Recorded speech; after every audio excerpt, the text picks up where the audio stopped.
the country. It addresses the violence that was carried out in big cities and the acts of lawlessness still being carried out and being normalized, and says, try that in a small town. Now, critics are doing everything they can to paint the song as racist and as advocating for violence. Now, I should note, there's nothing in this song technically about race. And the parts about violence are more about saying people in small towns do not tolerate violence or lawlessness, and they will defend themselves and others if they see it.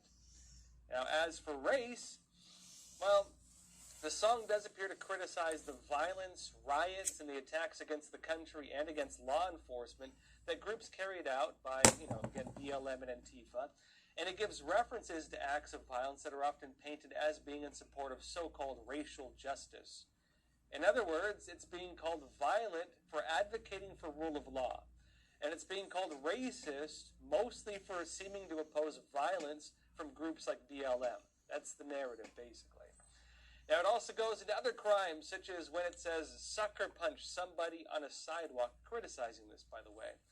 Now, that's likely a reference to the knockout game that was making headlines back in 2013, when teenagers around the country, mostly in inner cities, were sucker punching random strangers who were often white people, at least on the terms of the charges. The challenge of their game was to try to knock people out in a single punch. In fact, that year alone, this so-called game killed 4 people. When it says carjack an old lady at a red light, again criticizing it, it's likely in reference to the many carjackings that are happening all around the country now. Many of these have likewise led to the killing of the victims. In fact, in a case last year, 4 teenagers held a 73-year-old woman at gunpoint to steal her SUV. She was allegedly caught in her seatbelt. She was dragged by the vehicle. Her arm was ripped from her body, and she was killed. Now, many of these crimes are generally viewed as being symptoms of lawlessness, not about race politics, and also of a loose-on-crime policy now spreading across the United States, and the perpetrators are often seen getting light sentences, even in cases where the victims are killed. Now, we often blame this on district attorneys supported by billionaire George Soros, who advocated for lighter criminal sentences, even said publicly he was going to do it in an op-ed, and again, that's based on race. And it's probably because of this that they're calling it racist. The message in the song references these acts of violence and says, look, try that in a small town. See how far you make it down the road. Round here, we take care of our own. Now, notably for conservatives in the United States, that's a fairly common sentiment.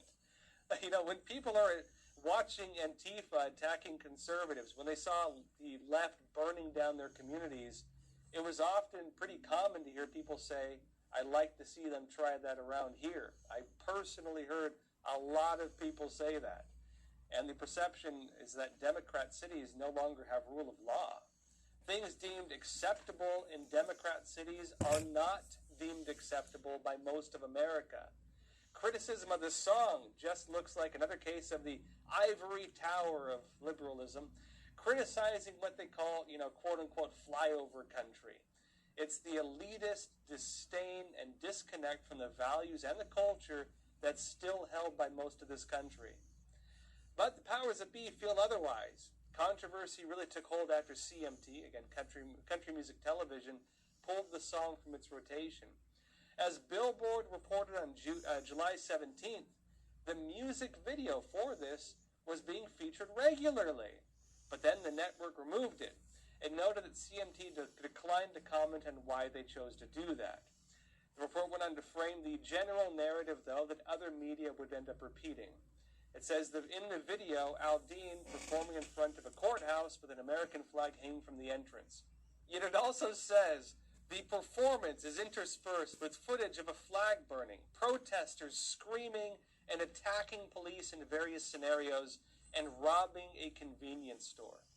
Now look, for anybody who actually watched the video, context is really important here.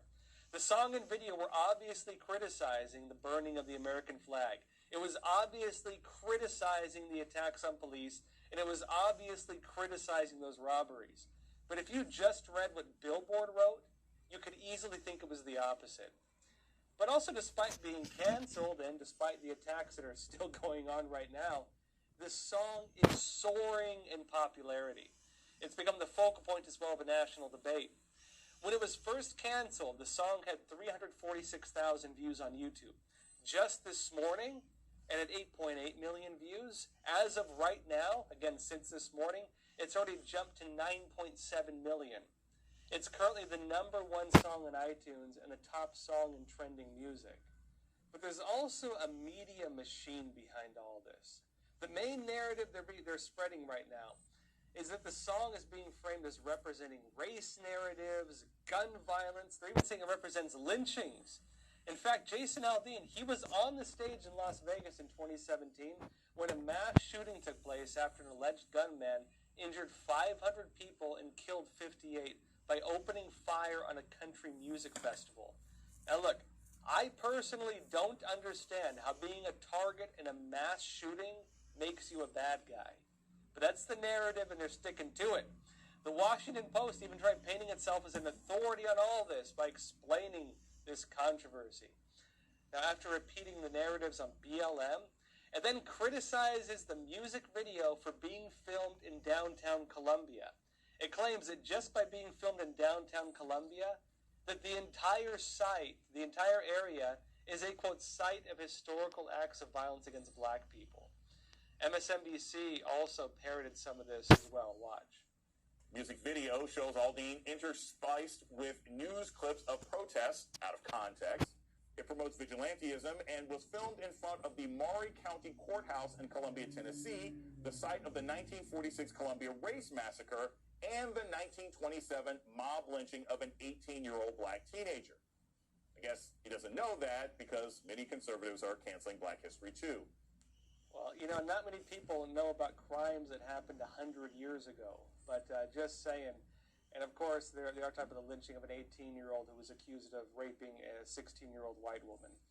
But they're also missing that many historical courthouses that old had many executions take place at them. I'd actually say you'd be hard set to find a single historical courthouse that did not have executions. And yes, going that far back, many of them also had lynchings.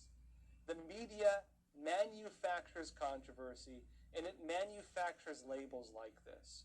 One outlet declares that it's controversial, another claims reports on that claim, and then interviews quote-unquote experts, and then other media use the media narrative to label the topic as controversial. It's created within this system, and then they use it. Oftentimes these labels are just cooked up. They're manufactured within the media machine, and they snowball from this shared reporting. The news outlets latch onto each other's narratives that make it sound like it's a big public controversy, but it's often not. For example, imagine you're at a workplace. Two co-workers hate your guts.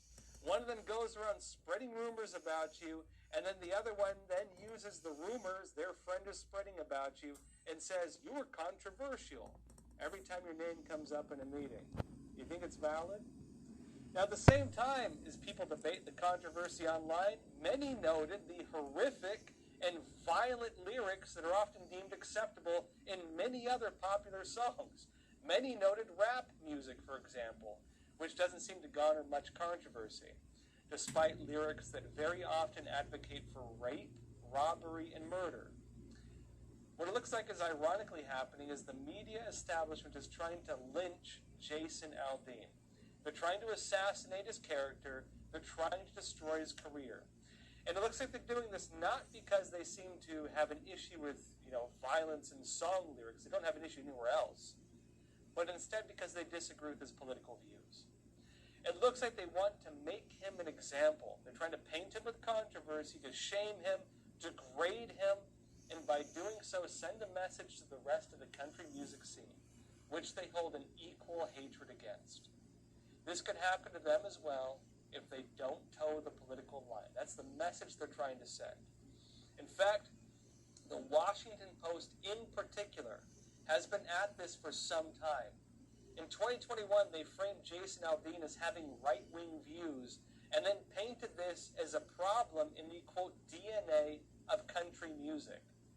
The media establishment has actually done similar hit pieces on him specifically over the years for things like opposing